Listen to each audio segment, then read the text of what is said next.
Hi, and welcome to Terry Talks Movies. This time around, I have two dark fantasy movies for children from the 1980s. I know some people that got really messed up by at least one of these films. Both of them are interesting. Both of them were made by Disney. And both of them are kind of atypical for Disney's product at the time. Disney in the 80s didn't know what the hell it was doing. To use a local colloquialism, it didn't know whether it was Arthur or Martha. And so they were putting things out and trying to make movies that appealed to a broad audience. And they didn't. Both of these movies died seriously at the box office. But having done a deep dive analysis of it and forming a hot take, the reason they didn't do well is Disney messed around with them.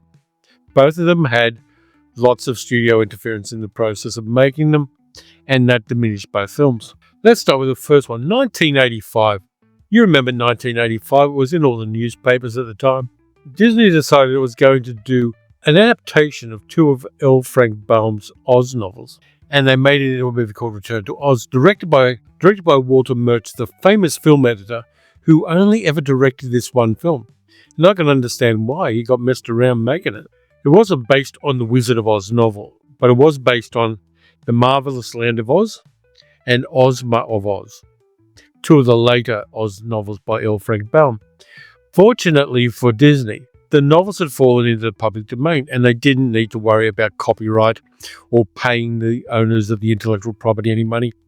They did have to pay MGM some money because they wanted to use the ruby slippers, and that was a conceit that MGM created for the 1939 version of The Wizard of Oz. And before we get on to this movie, I'm not that keen on The Wizard of Oz, to be honest with you. I think that Judy Garland is horrible in it. She's a whiny little kind of depressed seeming character. And it's not really surprising given the fact that the character was played by a 16-year-old with a studio-induced amphetamine addiction. You have a 16-year-old serious medication like that, and things are not going to go sunshine, lollipops, and rainbows. But now I've got that off my liver. I like Return to Oz. It was messed around a lot by the studio. When they started making the movie, the director Walter Murch was falling behind schedule. 5 weeks in, the studio didn't like the look of the footage that they'd already got, and Walter Murch was sacked. So Walter went and talked to a few of his friends, a couple of heavy hitters by the name of George Lucas and Francis Ford Coppola. And they went to Disney and sheriff-fronted Disney and said, put him back on the film. And Disney went, okay. And George Lucas guaranteed that he'd step in to direct the film if Walter Murch wasn't able to complete the production. The production was delayed a lot because there were two child actors in the movie and they could only work 3.5 hours a day. So that limited how much the production could continue on any given day. So there were limiting factors that weren't to do with the director. So the movie starts out 6 months after all the stuff with going to Oz and the tornado and coming back, and there's no place like home, all that kind of stuff. And Dorothy's Aunt Em and Uncle Henry, played by Piper Laurie and Matt Clark, are trying to put things back together. They're rebuilding the house. Money's very tight. Dorothy is not sleeping. She's gone through a lot going to Oz and doing all that jazz. And she's got insomnia and some health problems based on the fact that she's not sleeping. She's exhausted all the time. And the only thing she relates to basically is Toto and her pet chicken, Bellina, which isn't laying very well. It's understandable. The chicken, like everybody else, has just gone through a tornado. So Auntie Em and Uncle Henry decide they're going to take her to a doctor to see what they can do about this. And they take her to see a Dr. Worley, who has a sanitarium not too far away. And Dr. Worley, played by Nicole Williamson, one of my favourite kooky oddball actors, uses electroconvulsive therapy as a therapy. And his sanatorium is set up really interestingly. There's a really nice lounge for the people, for the families of the patients to meet. And then the patients are taken behind the scenes and there's scummy walls. The place is not clean at all. There's dust everywhere. It's a totally shitty circumstance with a front for the family members that looks like a very genteel place. There's also a very scary nurse played by Jean Marsh, who also plays another character further in the film. And when Dorothy is housed overnight in the sanatorium, she meets a young girl who turns out to be Ozma, the Queen of Oz. Ozma tells her she's got to get out of there. You can understand why, because there are a whole bunch of screaming people in the sanatorium somewhere. And it turns out that people have had the electroconvulsive therapy and they're kept in the basement and they scream a lot. It's a very uncomfortable horror situation for an ostensible kids movie. So Dorothy's about to get the shock. She's got the cans on her head.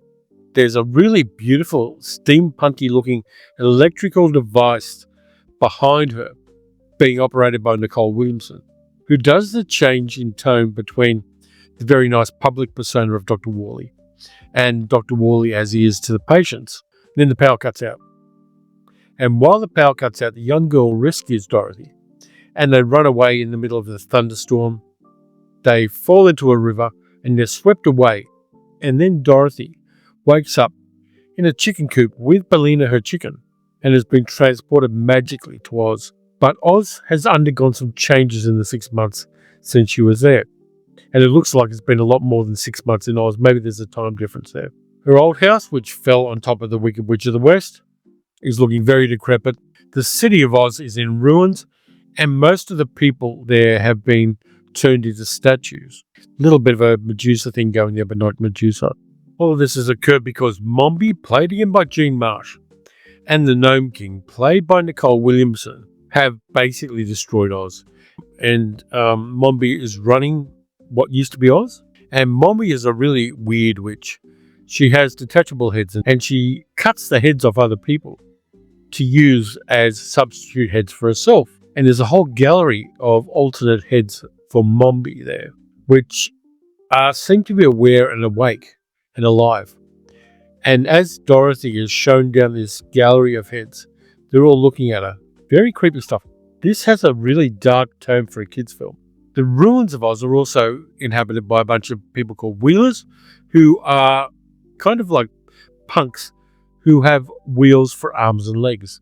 And they're kind of creepy. The actors doing the physical acts of wheeling around on these wheels are fantastic. The stunt work they do is just incredible.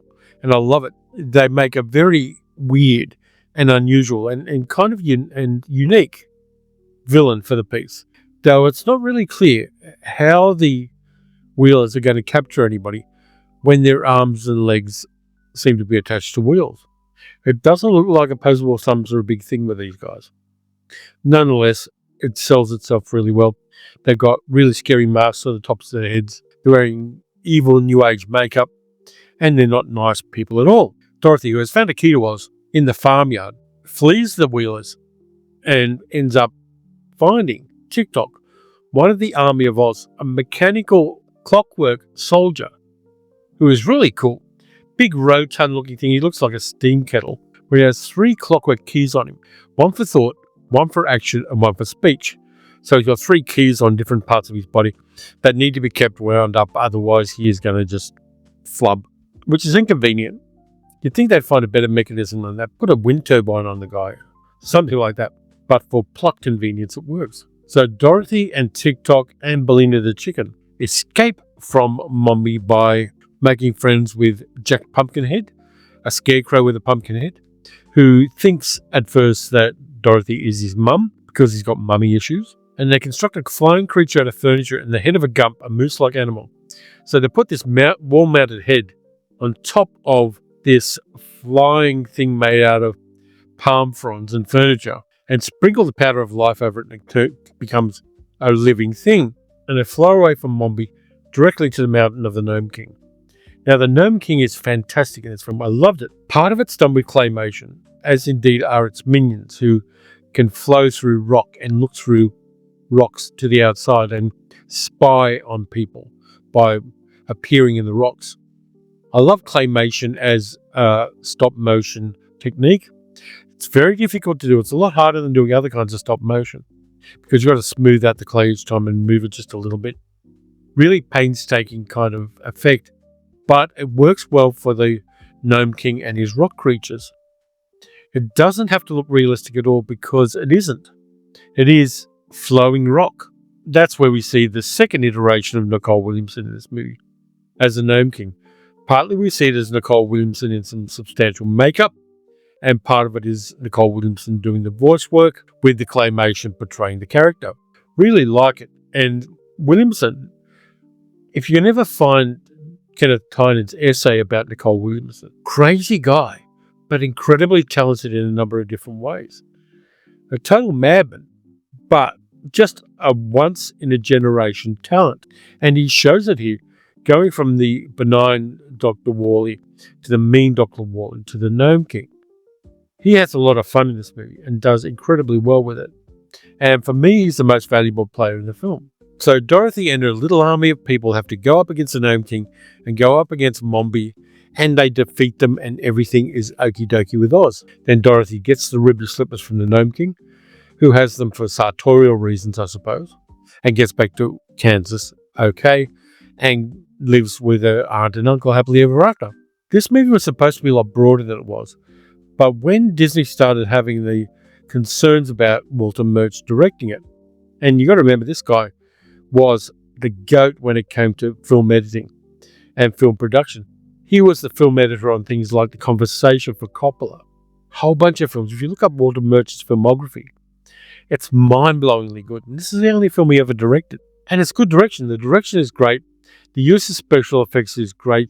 There are some dated effects. There's a bit of rear screen projection and a bit of green screen that doesn't quite work. But it is 1985. It is what it is. I like the tone of the film. I like the darkness of it. I like the scariness of it for kids. It was supposed to be a lot broader. They were going to do some location shooting in places like Algeria to get the desert scenes right and basically fill out the world of Oz in a way that hadn't been done previously. And I think they should have.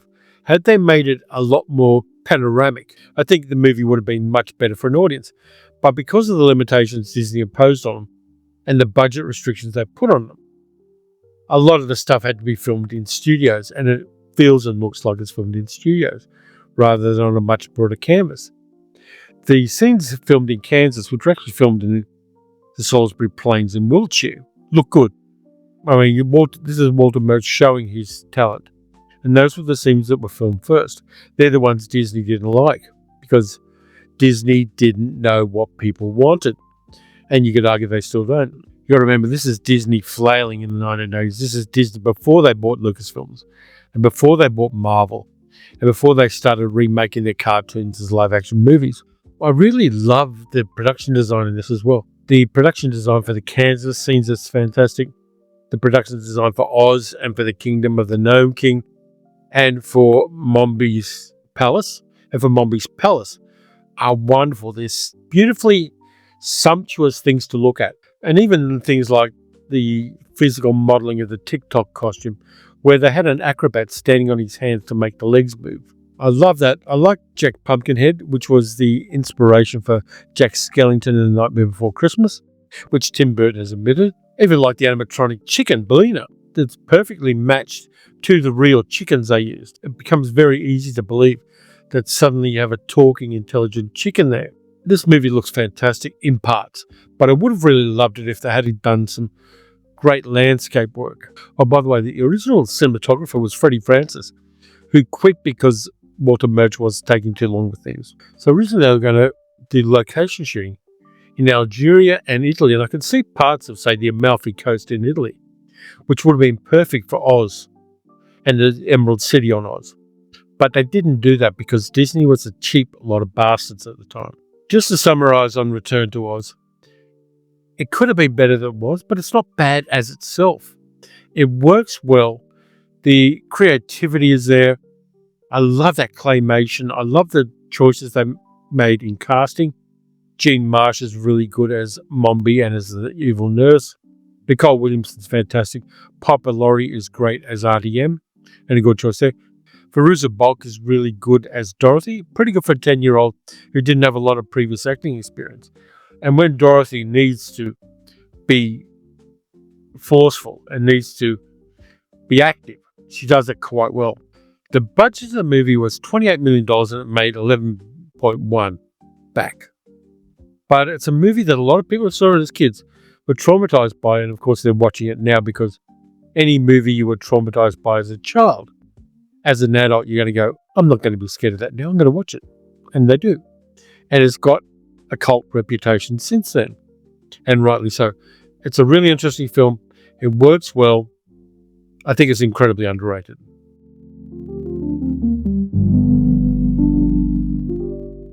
Then we go back a couple of years to 1983. Movie directed by Jack Clayton, based on a novel and a script by Ray Bradbury.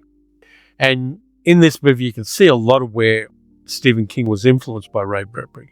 It's Something Wicked This Way Comes, starring Jason Robards, Jonathan Pryce, Diane Ladd, Pam Grier.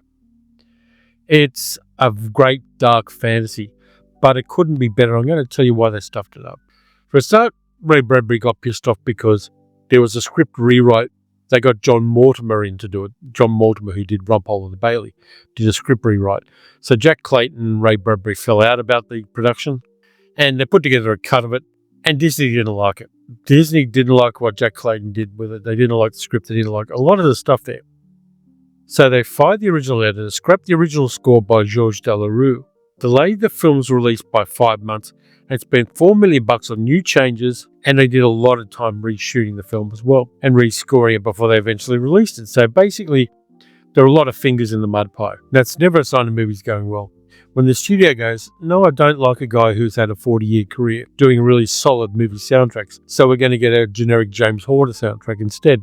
It's in a town called Greentown, Illinois, set somewhere indistinctly either in the 1930s or the late 1940s, and two young boys, Will Halloway and his rebellious mate Jim Nightshade, and the names here are very Bradbury-esque, are on detention for whispering in class because kids couldn't get away with that stuff in that time. They lived next door to each other and they were born a minute apart at Halloween.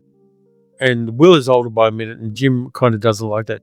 Jim wants to be a grown-up. He wants to understand all the mysteries of being a grown-up. He wants to understand, as Mr. Dark tells him later in the movie, what happens when parents tell you to go to bed and then they shut their bedroom door.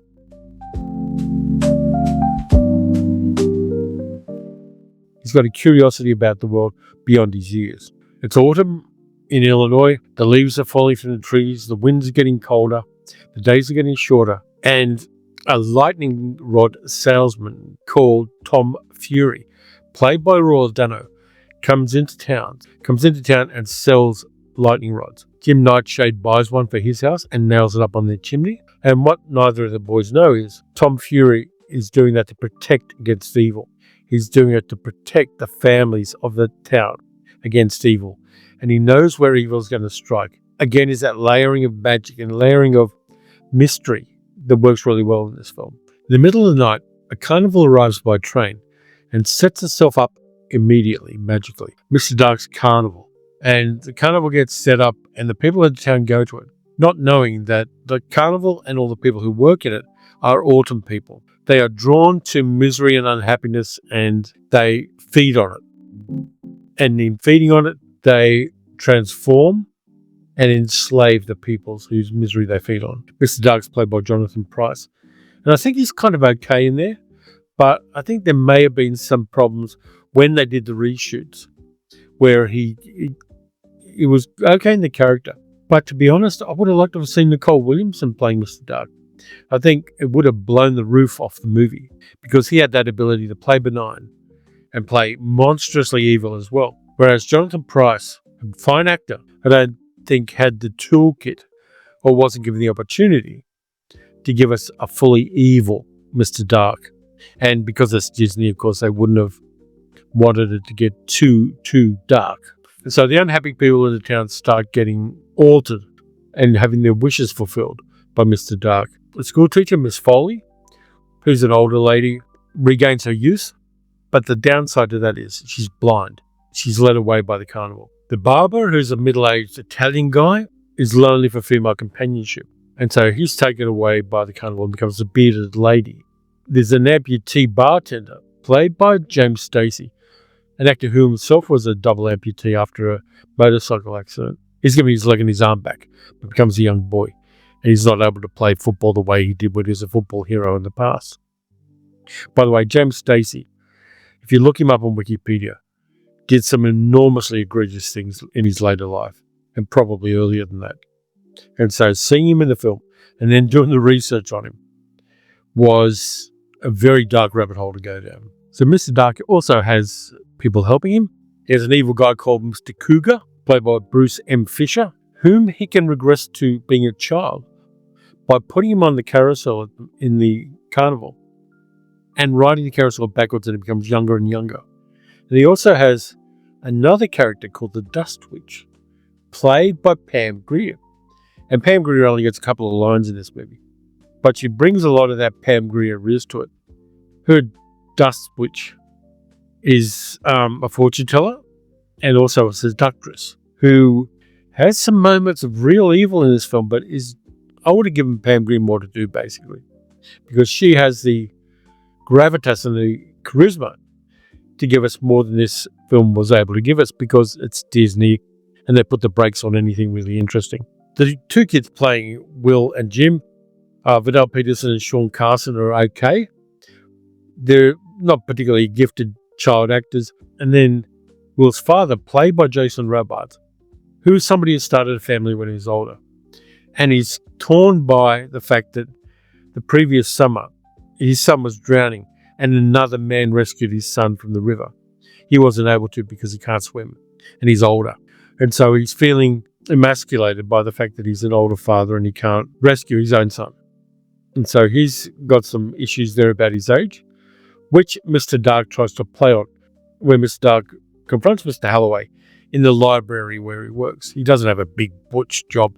He's a librarian. And part of the arc of the movie is Mr. Holloway coming to terms with the fact that he's an older person. He's never going to be younger, even though he is given the promise of youth from Mr. Dark in the library. In a very interesting scene where that temptation is presented in a way that is appropriate to a library. I do like this movie a lot. I think that the arc of Mr. Holloway is interesting as well, because it reminded me of a couple of things that have been circling around my brain over the last couple of years. One of which is the only way to defeat evil is through courage, compassion, and wisdom. When you're confronted at a personal level, that's what you've got to bring to the game to overcome evil and overcome people who, for whatever reason, are ensorcelled by ideas that are dangerous and counterproductive to a functioning civilization. And the arc of Mr. Holloway shows him demonstrating compassion and courage and wisdom. And the fact that he finds that in himself is kind of interesting. And it's a viewpoint that I wouldn't have had as a younger person. But seeing the movie now, I kind of go, yeah, I understand that.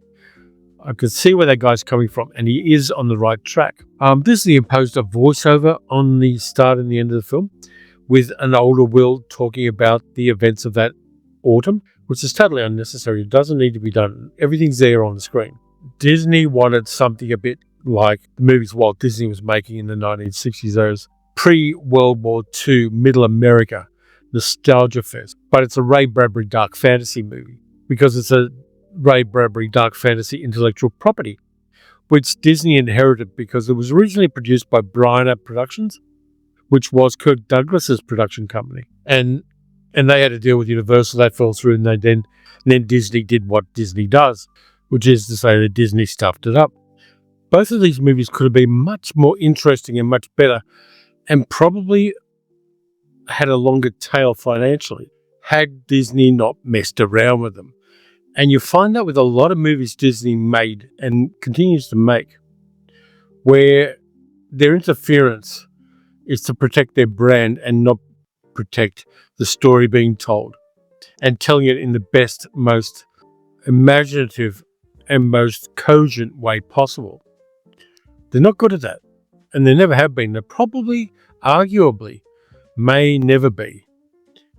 Yes, Marvel and yes, Lucasfilms are going their own way within the Disney envelope, but Disney itself has a self-image that doesn't let it go certain places. But I like both of these films. Again, they're in that category I've developed of films that you want to be better than they are, but they're still okay. They're still good. They're still rewatchable. They're still interesting. The potential is there to make them fantastic. So that's what I got for you this time around. A couple of dark fantasies for kids from the 1980s that the House of Mouse screwed up. Thanks very much for watching. All the usual stuff. Like, subscribe, hit the notification bell. Tell me what you think of these films. Whether you watched them when you were young, whether you watched them as an adult and see them differently, whether you like them or not. Just let me know. You can also support the channel by becoming a channel member or by becoming a patron at patreon.com/TerryTalksMovies. Next up, we've got Science Fiction Saturday, and I've got a couple of good things for you there. And then on the other channel, I've got an exploration I did in a very unusual Melbourne suburb where I got some incredibly good food. And that's going to be out on Friday. So until all of that stuff happens, watch some good movies, watch some bad movies. Dive into some 1980s dark fantasy, but don't look at Labyrinth because David Bowie's character is a bit of a pedophile in that. And I'll catch you next time.